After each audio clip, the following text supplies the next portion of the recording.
Without the ones like you, who work tirelessly to keep things running, everything would suddenly stop. Hospitals, factories, schools, and power plants, they all depend on you. No matter the weather, emergency, or time of day, you're the ones who get it done. At Grainger, we're here for you with professional-grade industrial supplies. Count on real-time product availability and fast delivery. Call, click Grainger.com, or just stop by. Grainger, for the ones who get it done. As a longtime foreign correspondent, I've worked in lots of places, but nowhere as important to the world as China. I'm Jane Perlez, former Beijing bureau chief for the New York Times. Join me on my new podcast, Face Off, US versus China, where I'll take you behind the scenes in the tumultuous US-China relationship. Find Face Off wherever you get your podcasts.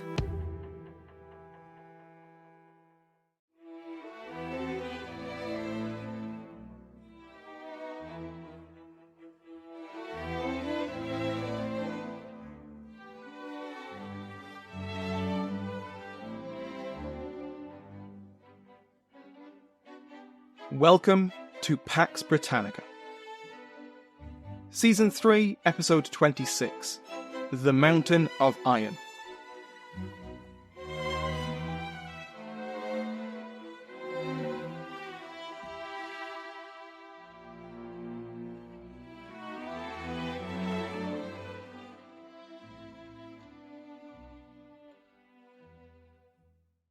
Welcome back to Pax Britannica. I'm your host, Dr. Samuel Hume. Before we get started today, we have new members of the House of Lords. Charles Merrick, Earl of Strathearn, Kieran Gore, Earl of Chelsea, Matthew Mulleris, the Earl of Inverkeithing, and Viscount Calendar.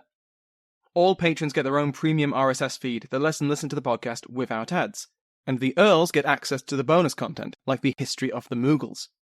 Go to patreon.com/Pax Britannica to find out more.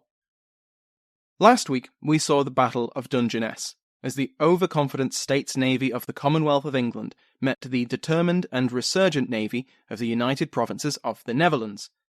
Dutch Admiral Martyn, back in command after the politicians accepted that they needed him, bested the English Admiral Robert Blake, in a battle which left 3 English ships as prizes of the Dutch, and 1 Dutch ship burning to the waterline.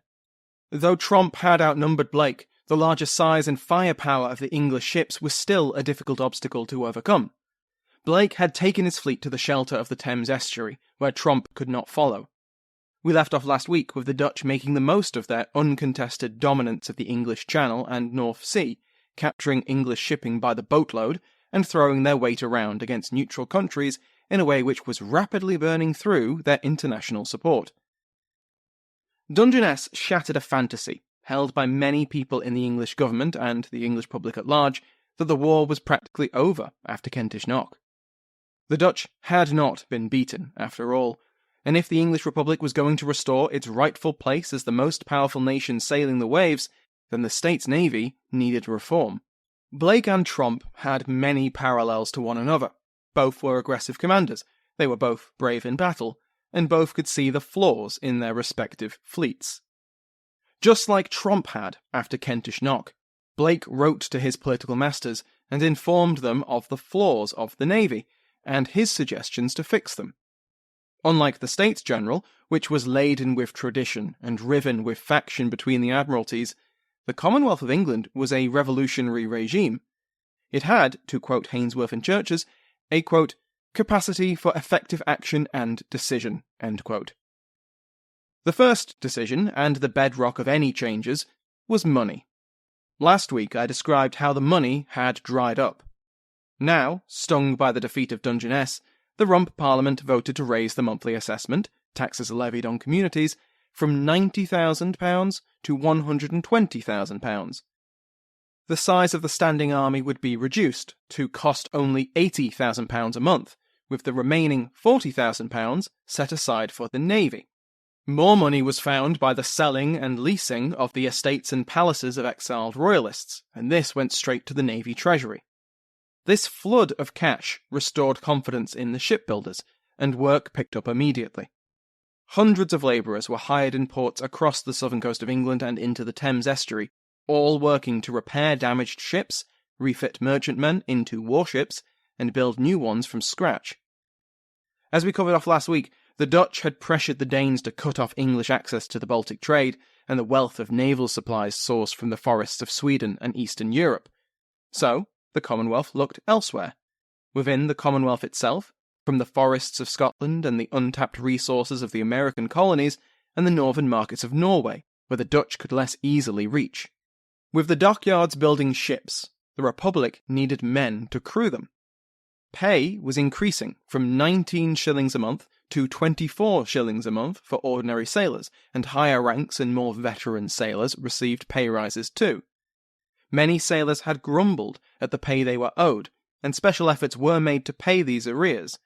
It was never enough, though, and the government would frequently resort to sending in the army to put down mutinous sailors, refusing to leave their ships until they were paid what they were owed. Besides pay, other rewards for service were increased. Capturing a ship as a prize meant a bounty to help encourage boarders, and the shares of this bounty given to crews was increased to compete with what privateers could offer. All of this increased the rate of enlistment and reduced the flow of desertion, but it still wasn't enough to meet the requirements of the revived shipbuilding program. So the Commonwealth resorted to conscription. Sailors between the age of 15 and 50 were impressed from coastal communities all across England, in numbers rarely seen before. Sometimes the people in charge of recruitment, naval officers at sea, and constables and pressmasters on land, sometimes they stuck to volunteers, limiting themselves to persuasion. Most were not so gentle, and quickly resorted to force. The targets of recruitment also varied. It was meant to be limited to men experienced in sailing, so fishermen, merchant sailors and the like, or those with useful skills, like coopers or carpenters, who might have a bit of seasickness but could bring something valuable to the crew. Of course, pressmasters also took those without particularly useful skills aboard a ship, like farmers and thatchers, because they were paid by the body. By June 1653, an estimated 5,000 men had been impressed from coastal communities. Local authorities and public opinion frequently sided with those conscripted over the officials sent to conscript. Of course, a good source of experienced sailors would be at sea already, and this was also prime hunting for impressment. Usually, impressment was forbidden against ships outward bound. They'd need their crew for the journey, although exceptions were occasionally made. One regular source of sailors was the Newcastle coal fleet, which was put in the unenviable position during the Anglo-Dutch War of having reason to fear both the Dutch and those assigned to protect them from the Dutch. And this fear wasn't without good reason. Many sailors were pinched from the coal fleets because they were sailing in home waters, and there was little danger in leaving their ships undermanned. The States Navy occasionally had to fire its guns on the convoy it was meant to be protecting to scare them into submission because they were running away from them.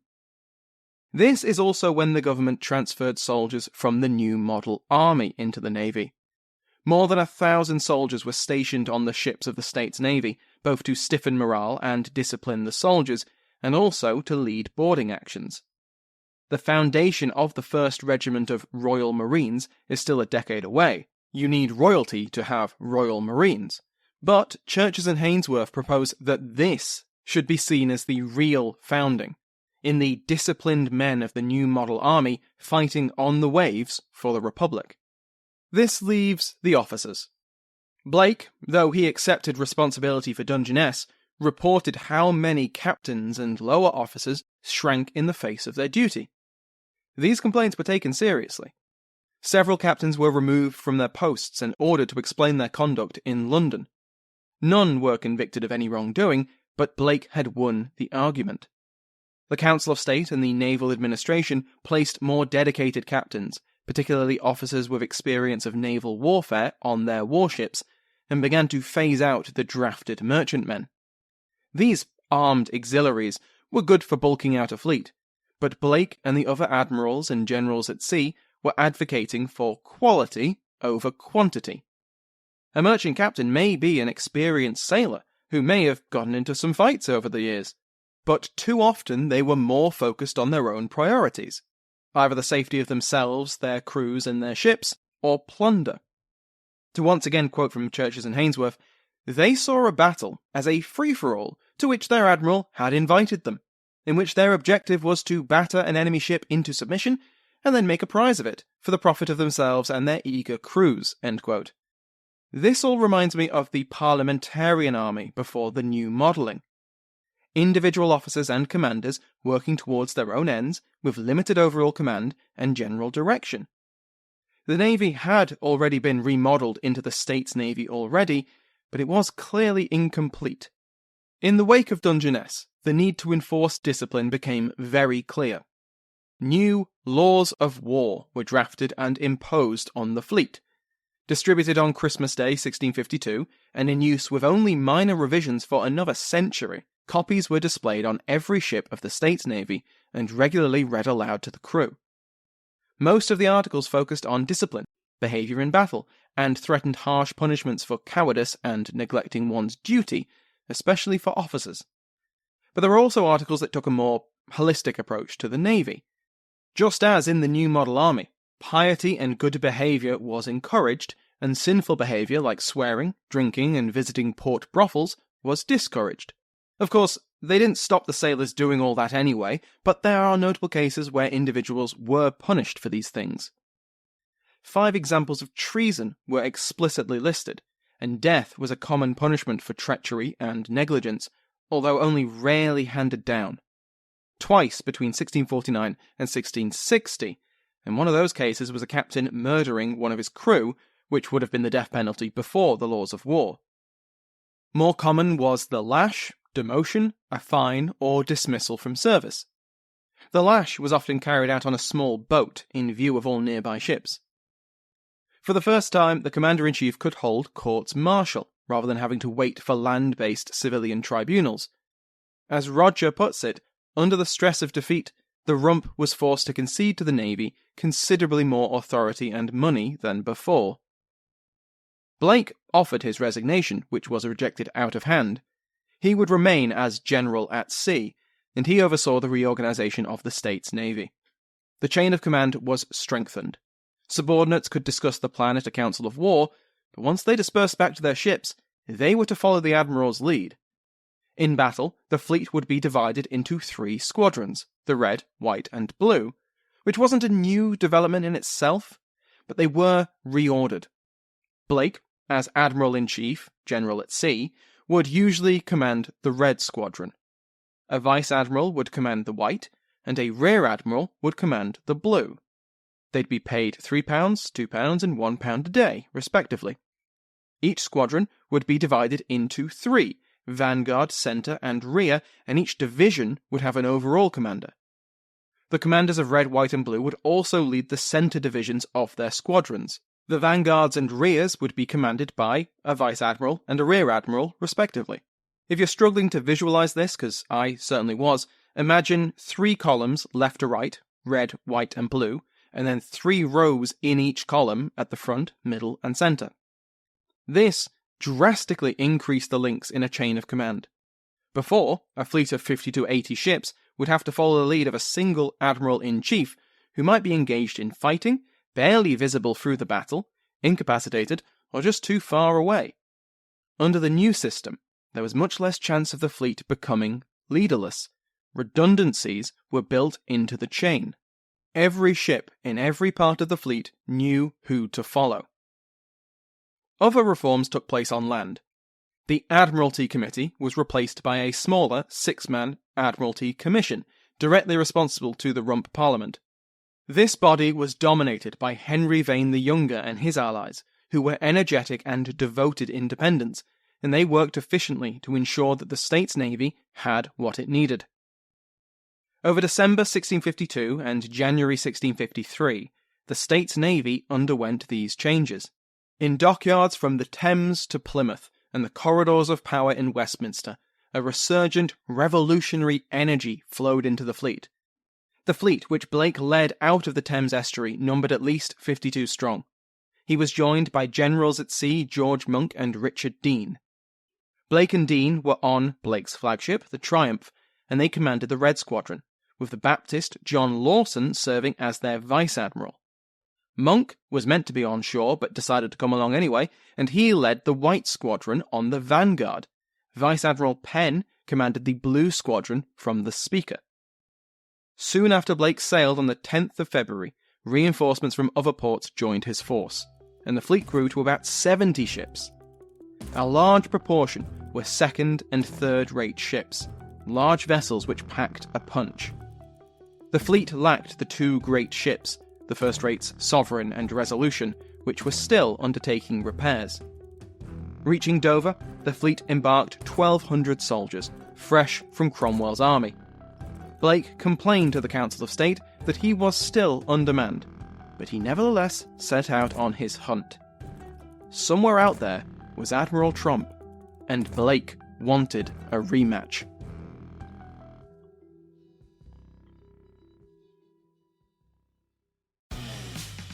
For the ones who work hard to ensure their crew can always go the extra mile, and the ones who get in early so everyone can go home on time, there's Grainger, offering professional-grade supplies backed by product experts so you can quickly and easily find what you need.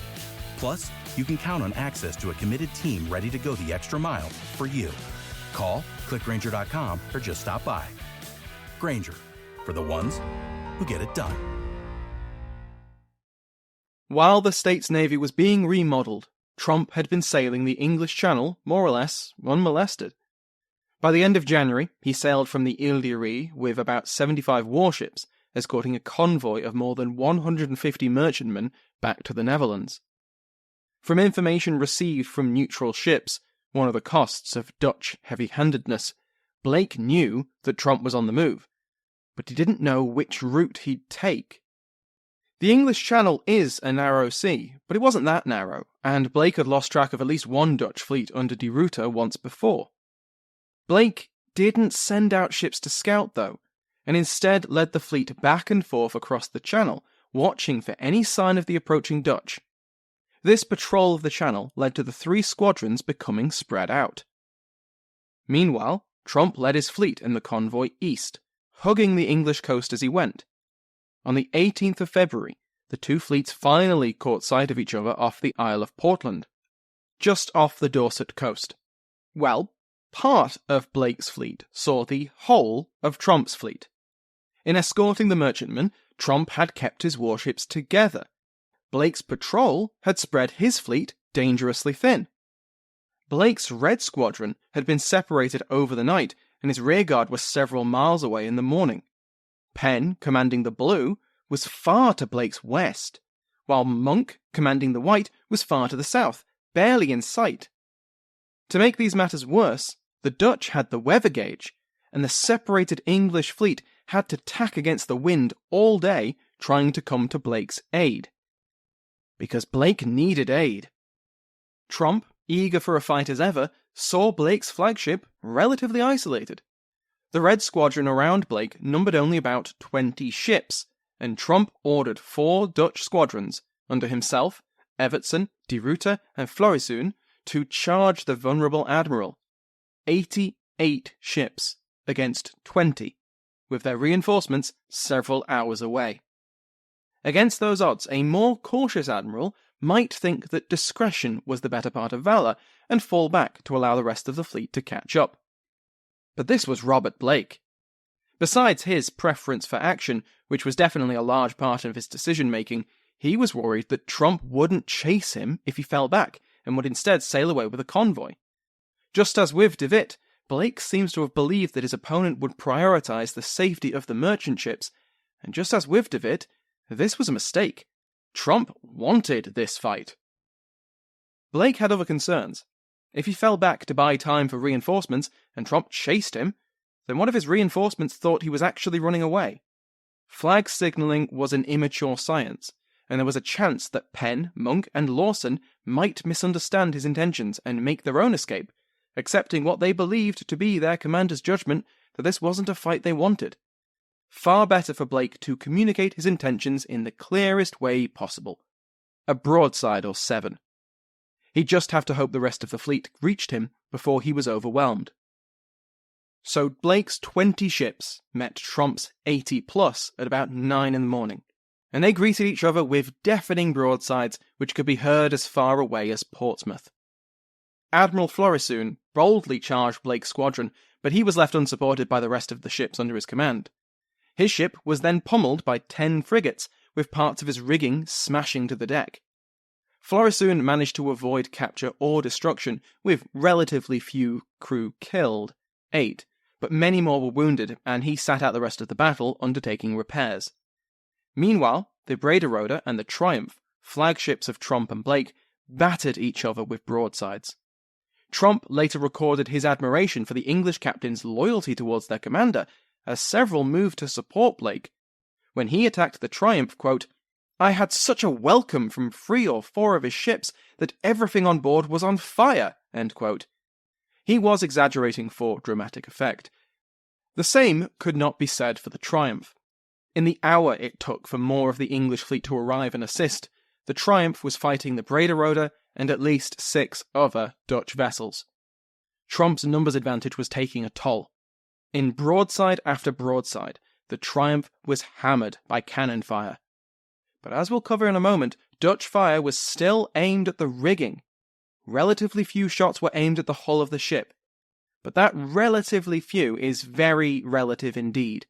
7 ships, firing for over an hour, means a lot of cannonballs, and though the Triumph was never in danger of sinking, the fighting was taking a toll on the crew. It was reported that of the 350 sailors aboard the English flagship, 100 were dead by the end of the fighting. This included the captain of the Triumph, Andrew Ball, and Blake's secretary. Blake himself was injured when a bar iron shot ripped through his leg, narrowly avoiding taking off the limb or killing him outright. He refused to go below decks to be treated because of the effect it would have on morale. A bar iron shot, if you're curious, was designed for damaging masts and rigging. Imagine either 2 round cannonballs or 1 round cannonball in 2 halves with a bar of iron connecting them. Similar to chain shot, bar iron shot would spin through the air at high speed. Safe to say, Blake was very lucky. Like at Kentish Knock, English and Dutch gunnery was noticeably different in both its targets and its discipline. The Dutch still pursued their disable and board tactics, aiming for the rigging with things like bar shot, whereas the English aimed at the hull, specifically at the round timbers, where the hull curved down towards the waterline below the tumble home. Shot holes here were very dangerous for a ship's future above the waves, for obvious reasons. Meanwhile, the rest of the English fleet began to join the fight. Penn's squadron, the Blue, approached from the west. As soon as Blake had made his intentions clear, he'd pivoted his ships around, and the Blue now exchanged fire, first with the squadron of Evertson, and then with ships commanded by De Ruyter. De Ruyter captured 2 English ships, one of them was the merchantman Prosperous. As De Ruyter prepared to sail away with his prizes, he found himself surrounded by 5 English ships from Monk's White Squadron. Things looked very dicey for De Ruyter when his fellow Zealander, Evertson, led a rescue. The English ships were forced aside, and a space was made for De Ruyter to withdraw aboard his heavily damaged ship. The Prosperous was recaptured. That story repeated for the rest of the day. Early on, when the numbers were in their favour, the Dutch tactics of disable and board had worked very well. But as the scattered English squadrons arrived, the tide drastically turned. The English tactic of smash and sink took a deadly toll on the smaller Dutch warships. Many Dutch victories earlier in the battle were soon reversed, as Dutch warships were driven off, sunk, or captured, and the prize crews aboard captured English ships were forced to surrender. More than once, Dutch ships sailed towards an English vessel intending to board it, only to face the disciplined gunnery of the States Navy. Vast broadsides, fired in unison at the ringing of the ship's bell, forced more than one boarding attempt to be called off. Many Dutch ships were sunk or destroyed, with one exploding after its gunpowder stores were ignited. In one dramatic action, as an example, the English warship Advice was boarded by ships on both sides, with 3 other Dutch vessels providing support. As the Advice's crew and marine force battled across the deck, the gunners carried on their work, firing point-blank into the boarding ships which were lashed to them. This was very risky, Fire or explosion could kill them all, but it was effective. English reinforcements arrived, driving off the boarder's support. The portside boarder was boarded on their own portside, as the starboard boarder was cut free and drifted away. The advice's point-blank firing deep into the guts of the enemy ships took their toll. The adrift attacker sank, her captain defiantly holding his sword above his head as his ship went down with all hands. On the other side, the ship abruptly and quickly went down after the advice's guns devastated its hull. Only the captain and 6 other crew managed to jump aboard the English ships. The advice had seen 35 crew killed and many more wounded, but her attackers had paid a much heavier price. When Tromp spotted several English frigates sailing towards the Dutch convoy, he began his withdrawal. His frustration must have been incredible. When the fighting had begun, everything was in his favour. He had the numbers, he had the experience, he even had the sodding wind. Here he was, one of his country's most accomplished naval commanders, who had spent decades at sea learning the ways of naval warfare, and his opponent was an amateur. A talented amateur, yes, but Blake and Monk and Dean weren't sailors. They were army men, they were soldiers. Blake had made amateur mistakes.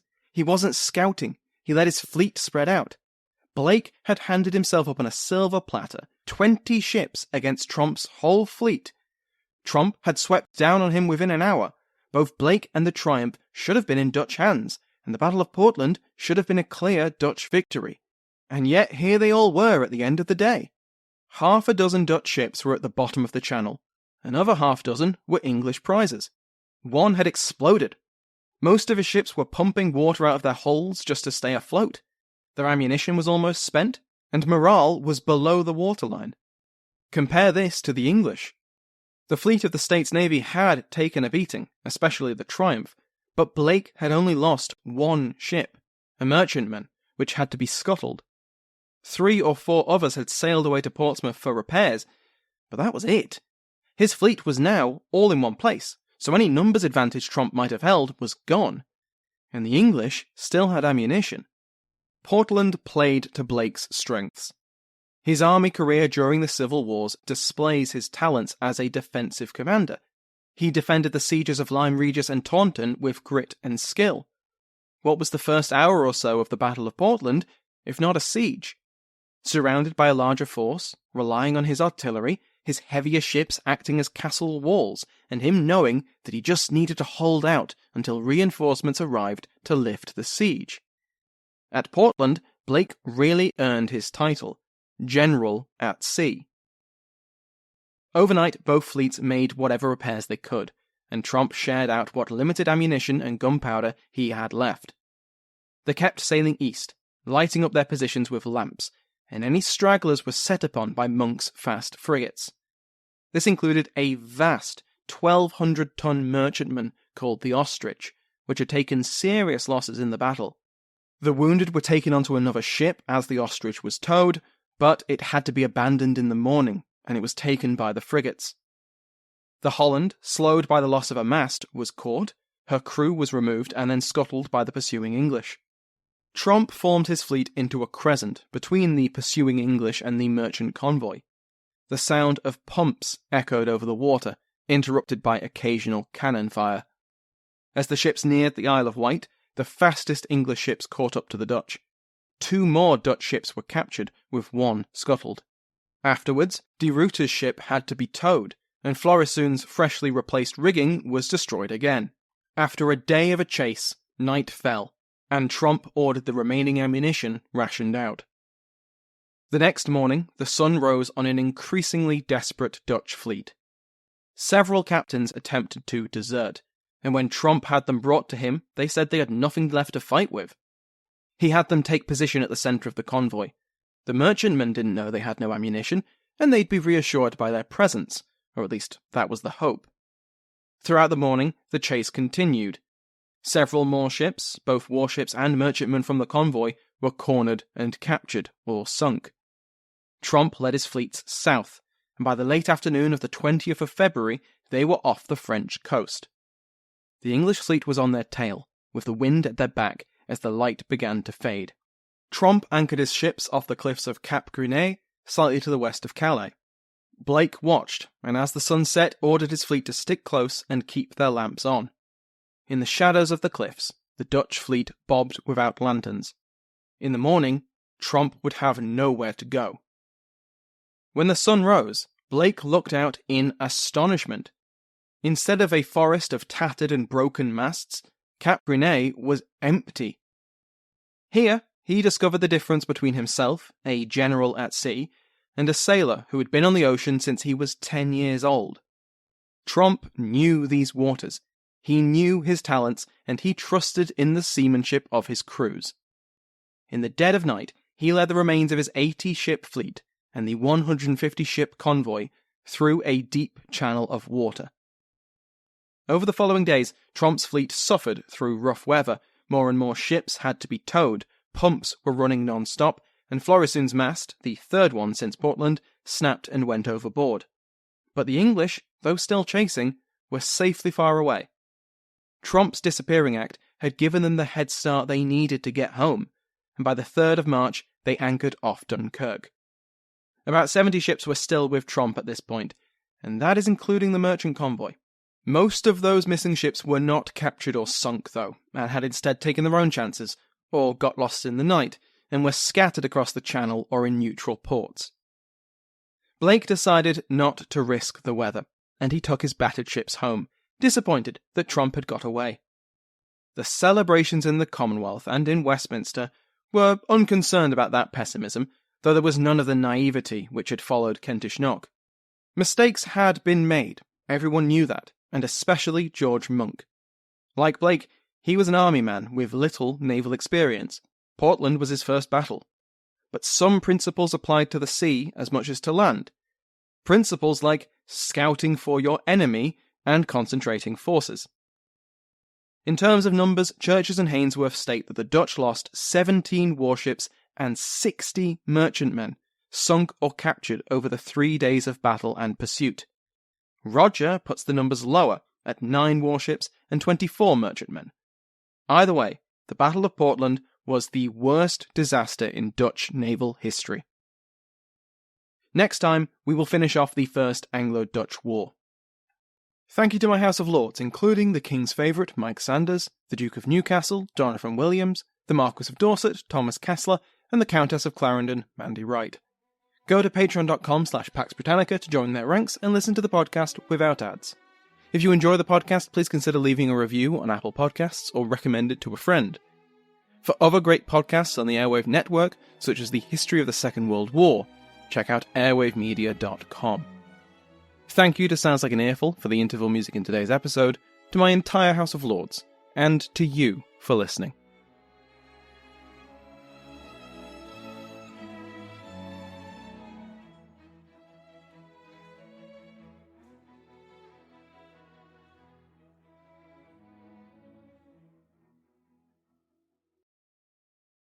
Without the ones like you, who work tirelessly to keep things running, everything would suddenly stop.